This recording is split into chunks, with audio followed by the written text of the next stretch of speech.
Hello, my name is Sarah Moore, and I'm a monitoring consultant with the Infant and Toddler Connection of Virginia. And my name is Talisha Woodfin, and I'm also a monitoring consultant with the Infant and Toddler Connection of Virginia. Thank you for joining us today. We're going to be discussing the Medicaid Early Intervention Benefit.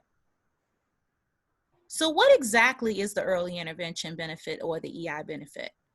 The Infant and Toddler Connection of Virginia Part C office is responsible for enrolling and discharging children in the Medicaid Early Intervention Services Program in the Virginia Medicaid web portal, also known as FAMIS. This enrollment is commonly referred to as the EI benefit. Any child with Medicaid FAMIS that is enrolled in early intervention must have the EI benefit added to their plan to identify that the child receives early intervention services. This benefit or qualifier communicates to the Department of Medical Assistance Services and the managed care organizations that the child is enrolled in early intervention, and IFSP services are authorized per the IFSP and should be paid at the early intervention rate. The local Part C contract establishes that the local lead agency is responsible for specifying responsibility for ongoing verification of Medicaid FAMIS coverage and the EI benefit at least monthly, specifying fiscal responsibility from when Medicaid FAMIS reimbursement is not available because requirements for ITOT's data entry and or notification to the Infant and Toddler Connection of Virginia office are not met. And if the EI benefit drops, notifying DBHDS to add the Medicaid EI benefit within 60 calendar days of the date the Medicaid EI benefit has ended. Let's look at a few things that must be done before entering the Medicaid number in ITOTs. The local system must confirm the child's Medicaid FAMIS eligibility before entering the Medicaid number into ITOTs. Having a Medicaid FAMIS card or ID number does not confirm eligibility.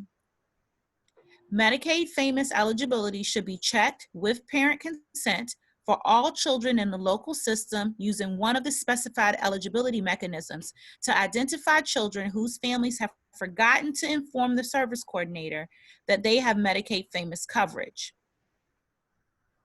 This is important because DMAS cannot be billed retroactively if the timelines for adding the EI benefit are not met, and Part C funds cannot be used for children who have Medicaid FAMIS coverage. For all children with Medicaid FAMIS, the local system manager or designee must provide oversight to ensure Medicaid FAMIS information is correctly entered into ITOTs within the required timeframes in order to begin and maintain enrollment in the Medicaid EI benefit. No placeholders can be used. For example, all zeros or all nines. And as you can see in the picture on the screen, there's a placeholder use of all zeros. This is not allowed. Thank you, Talisha. Now let's transition to talking about the ITOT's data entry requirements related to the Medicaid EI benefit. All required dates, referral, intake, eligibility, IFSP date, discharge, must be entered into ITOTs as soon as possible following the event, not to exceed the 10 business day data entry requirement. As Talisha mentioned, the 10 business day data entry requirement for child-specific information is specified in the local contract and in the practice manual. When a child has Medicaid or FAMIS, when they are referred to early intervention, the date the child-specific information is entered into ITOTs impacts the start date of the Medicaid EI benefit. Let's look at some examples of ITOTs data entry in relation to the EI benefit start date. Let's first look at an example of using the intake date as the start date for the EI benefit. The intake date is used as the start date for the EI benefit when the Medicaid number and the intake date are entered into ITOTS within 10 business days of the actual intake date.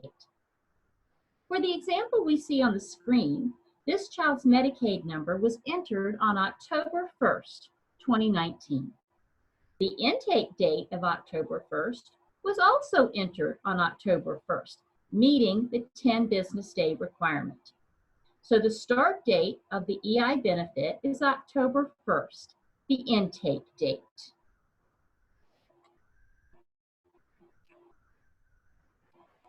Now let's look at two examples of using the eligibility determination date as the start date.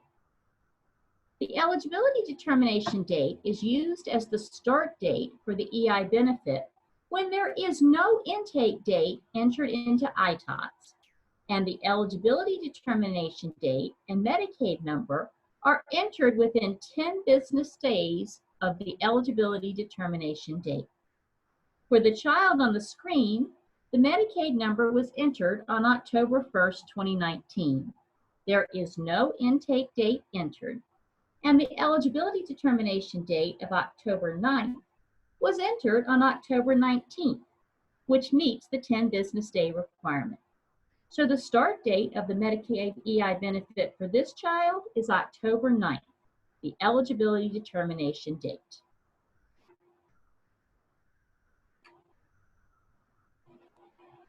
Now, let's look at a second example.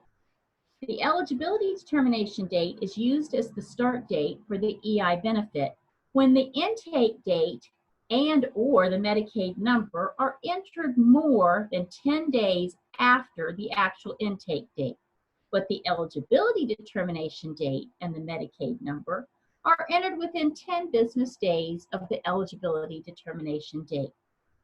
For this example on the screen, the Medicaid number was entered on October 1st, 2019. The intake date of October 1st was entered on October the 19th. The intake date does not meet the 10 business day requirement as the start date of the EI benefit. The eligibility determination date of October 9th was entered within 10 business days on October the 19th. Therefore, for this child, the start date of the EI benefit is October 9th, the eligibility determination date. Please note that the Medicaid number can be entered before the intake or eligibility determination date. Let's talk for just a minute about timelines.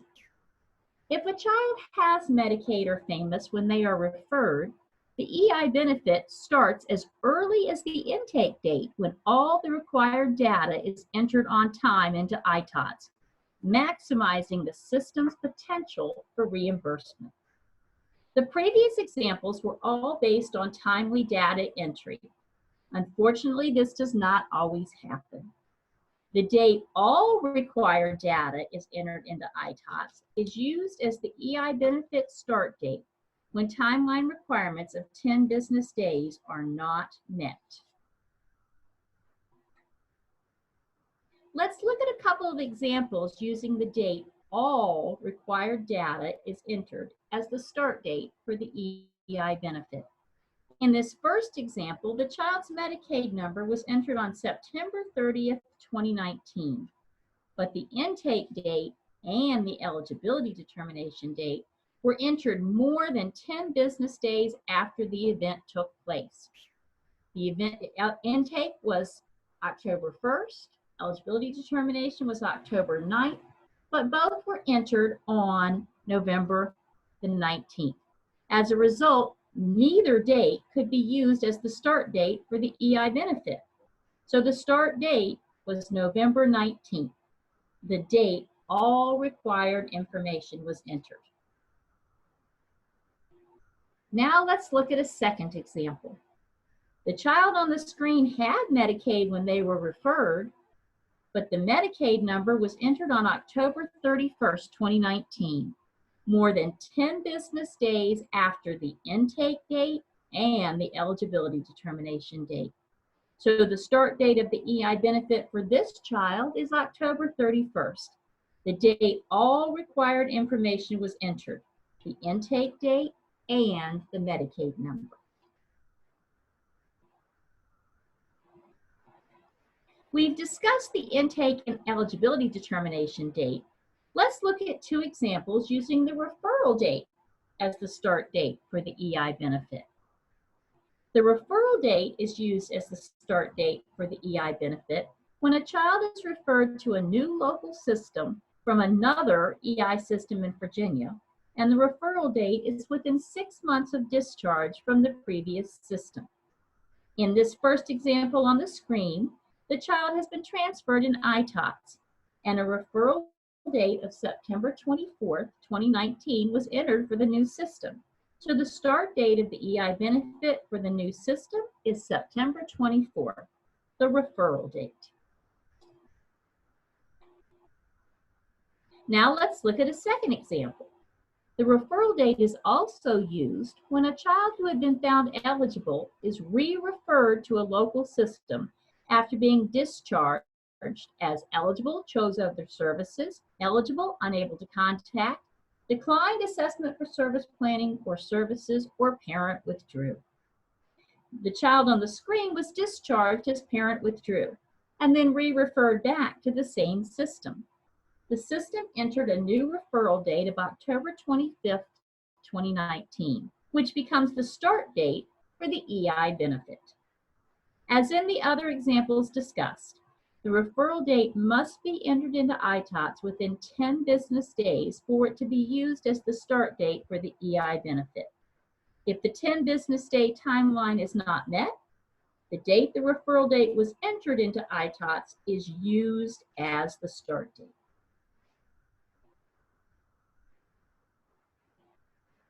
Previously, we talked about children who had Medicaid or FAMIS when they were referred to early intervention. Now let's talk about the EI benefit start date if the child is enrolled in Medicaid after they are referred to the Infant and Toddler Connection System. When does the EI benefit start if a child is enrolled in Medicaid after they are referred to the Infant and Toddler Connection? When the Medicaid number is entered after the intake and/or the eligibility date, our office checks the disposition date in VAMIS. The disposition date is the date the decision was made that the child was eligible for Medicaid or FAMIS. For the child shown on the screen, the disposition date, or the date the decision was made that the child was eligible for Medicaid or FAMIS, is August 30th, 2019. And the start date for Medicaid coverage for this child is August the 28th. When the EI benefit starts for a child enrolled in Medicaid after their referral depends upon when the Medicaid number is entered into ITOTS and the start date of the Medicaid. The practice manual gives specific guidance as to when the intake date is used and when the Medicaid start date is used. Let's look at some examples. These examples are for children who received Medicaid or FAMIS after they were referred to an Infant and Toddler Connection System.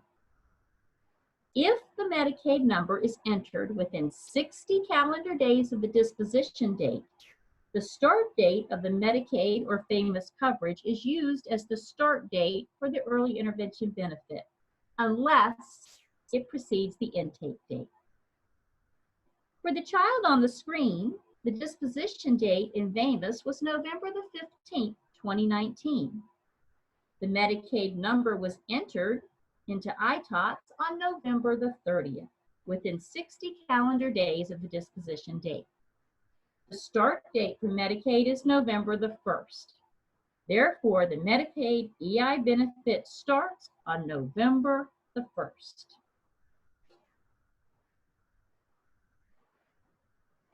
Here is a second example. If the Medicaid number is entered within 60 calendar days of the disposition date, and the intake date is after the start date of the Medicaid or FAMIS benefit, then the intake date is used as the start date for the EI benefit. For the child on the screen, the disposition date in FAMIS was October 30th, 2019. The Medicaid number was entered on November the 12th, within 60 calendar days of the disposition date. The start date for Medicaid is October the 1st, which is before the intake that occurred on October the 5th.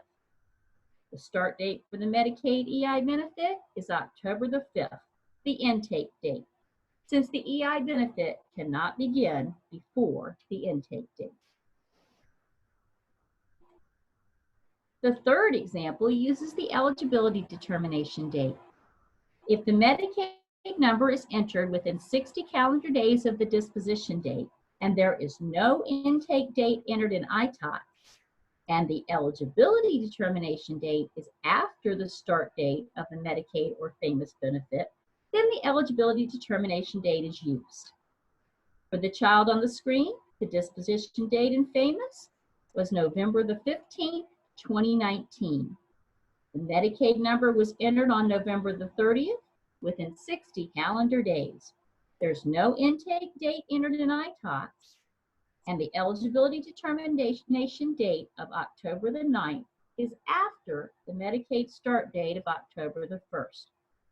Therefore, the start date for the Medicaid EI benefit is October the 9th, the eligibility determination date. Now let's talk about what happens when the Medicaid number is entered after 60 calendar days from the disposition date. If the child receives Medicaid or FAMIS after they are referred, and the Medicaid number is entered after 60 calendar days from the disposition date, the date the Medicaid number was entered is used as the start date for the EI benefit. In the previous examples, information was entered within the required timeline. Sometimes that's not the case. In this example, the disposition date in FAMIS was August the 15th, 2019, and Medicaid began on September the 1st. But for this child, the Medicaid number was entered on December 15th, which is more than 60 calendar days after the disposition date. Therefore, the start date for the Medicaid EI benefit is December 15th. We've talked about the data entry for the start date of the EI benefit. Now let's talk about the data entry to end the Medicaid EI benefit. The discharge date must be entered into ITOTs within 10 business days of actual discharge, as required in the local contract and the practice manual. Entering the discharge date in ITOTs prompts our office to end the EI benefit for the discharging system in FAMIS. In this example, the child on the screen was discharged on October the 31st, 2019. Therefore, the EI benefit ended on October the 31st. Entering the discharge date is critical when transferring a child with Medicaid to another EI system in Virginia.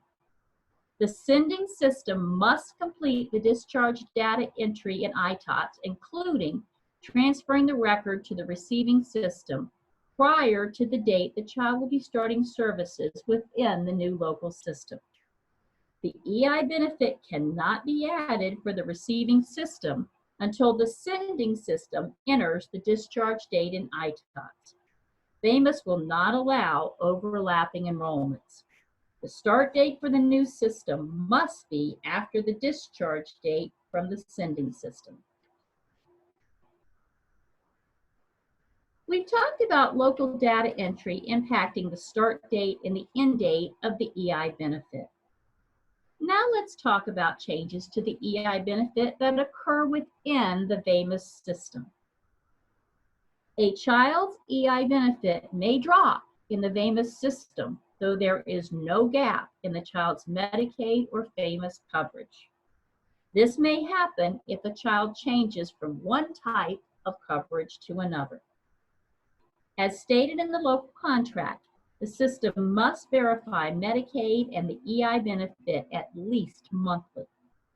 The contract also states that the local system must notify the Part C office if the EI benefit is no longer active within 60 calendar days of the date the Medicaid EI benefit drops, the date the EI benefit was ended by the FAMIS system, in order for the benefit to be added back starting the next day from when the benefit ended.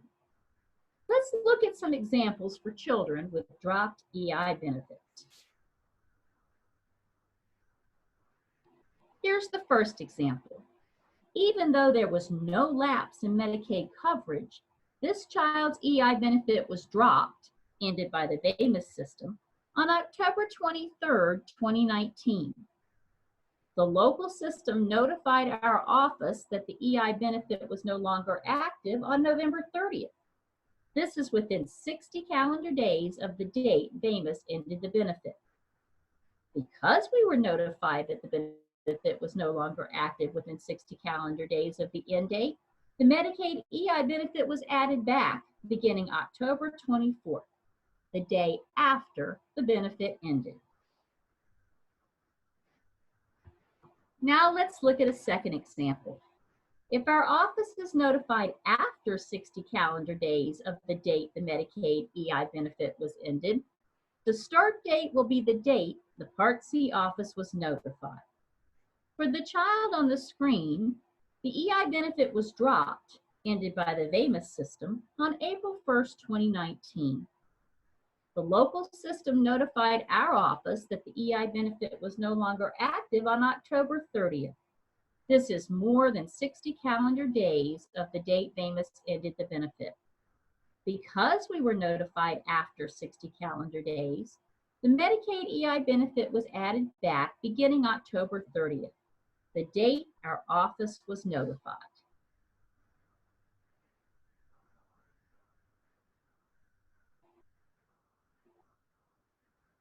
Let's take a few minutes to talk about loss coverage. Approximately 20% of the Medicaid FAMIS population loses their Medicaid FAMIS coverage for a variety of reasons, included but not limited to no longer meeting financial eligibility, failure to complete the reapplication process. If a child loses Medicaid FAMIS coverage and later has coverage restored, the local system must notify the Infant and Toddler Connection of Virginia within 60 calendar days of the disposition date, which is the date the decision was made to restore Medicaid or FAMIS. This date appears in FAMIS. If this timeline is met, the date the Medicaid FAMIS is restored will be the start date for restoration of the Medicaid EI benefit. If the local system notifies the Infant Toddler Connection of Virginia more than 60 calendar days after the Medicaid disposition date, then the date the local system notifies the Infant and Toddler Connection office will be the start date for the Medicaid EI benefit. If the Medicaid FAMIS information is deleted from ITOTS when a child's coverage has ended, re-entering the Medicaid FAMIS information in ITOTS will alert the Infant and Toddler Connection of Virginia to add back the EI benefit. If the Medicaid FAMIS information is not deleted from ITOTS, then the local system must notify the Infant and Toddler Connection of Virginia via email or fax to request that the EI benefit be added back. The Part C office typically receives questions and requests from local systems via email or phone related to the EI benefit. Let's take a look at some common questions and requests.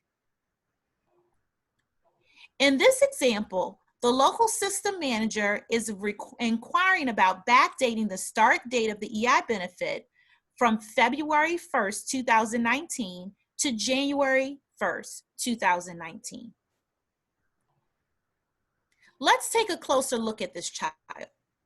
The child's Medicaid FAMIS coverage was effective January 1st, 2019, then ended January 31st, 2019.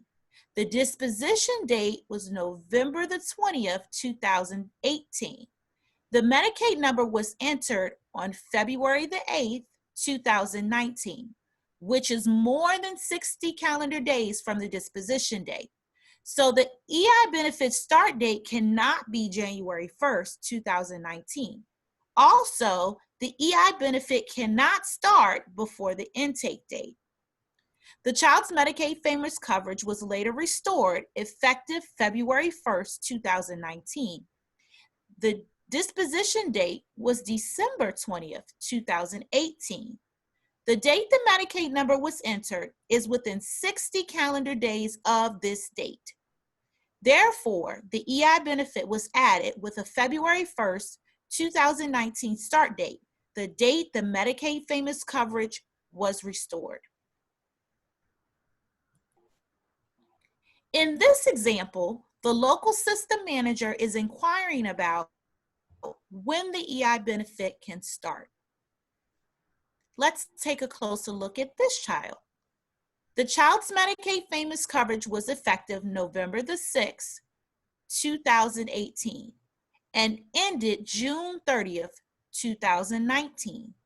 This child had the EI benefit from June 27th to June 30th, 2019.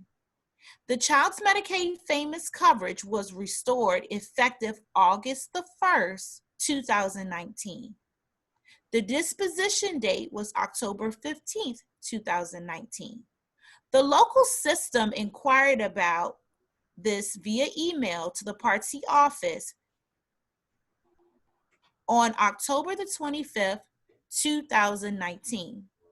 Since the local system contacted the Part C office within 60 calendar days of the disposition date, the EI benefit start date was August 1st, 2019.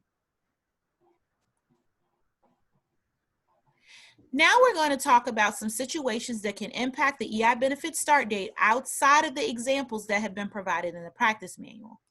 Before we take a look at the specifics, it is important to ensure that the Family Cost Share Agreement form is completed accurately for all families.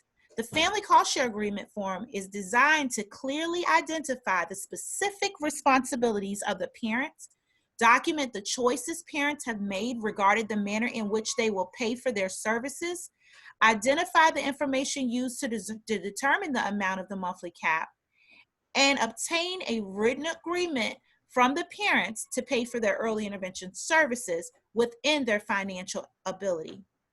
If a child is not covered by Medicaid FAMIS, a selection must be checked under checking for Medicaid coverage.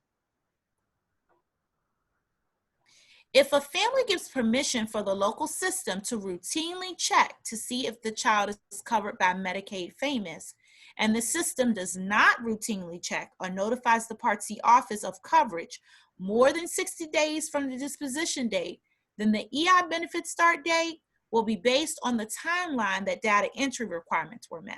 If a family does not give permission for a local system to routinely check to see if a child is covered by Medicaid FAMIS and is thereby unaware of the child's Medicaid FAMIS coverage, then the EI benefit will begin when the child began services or when Medicaid FAMIS coverage began, whichever is sooner, as long as the local system can provide documentation that shows that the family did not give permission.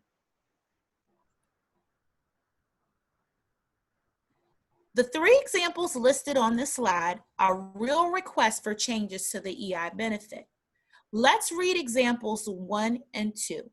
In example 1, we have been checking this child's Medicaid a couple of times a month since January and have not been able to find the child. The family does not have a copy of the Medicaid card.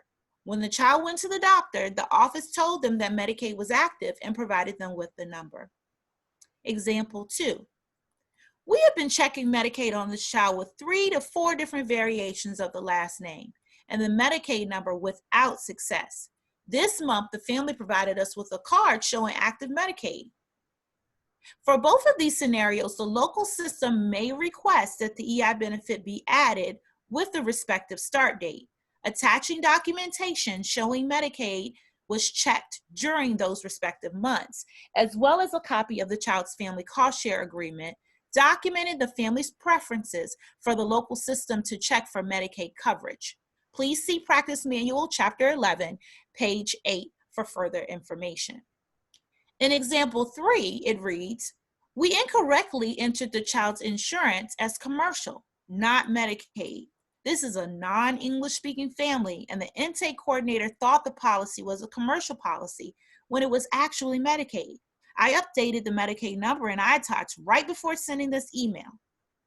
In this example, this is a system reason for the Medicaid information not being entered, as the family gave permission for the local system to check for Medicaid on the family cost share agreement form, and there was no documentation that the local system had done so. The benefit will begin the date the Part C office was notified to add the benefit. These are only a few examples of requests for changes to the EI benefit start date. Regardless of the request, it is important to ensure that the local system adheres to the requirements set forth in the local contract, the Part C practice manual, and the DMAS early intervention provider manual. And always remember, document, document, document. For more information about the early intervention benefit, please review the sources above or email Irene Scott, Sarah Moore, or myself, Talisha Woodfin. Thank you for your time today.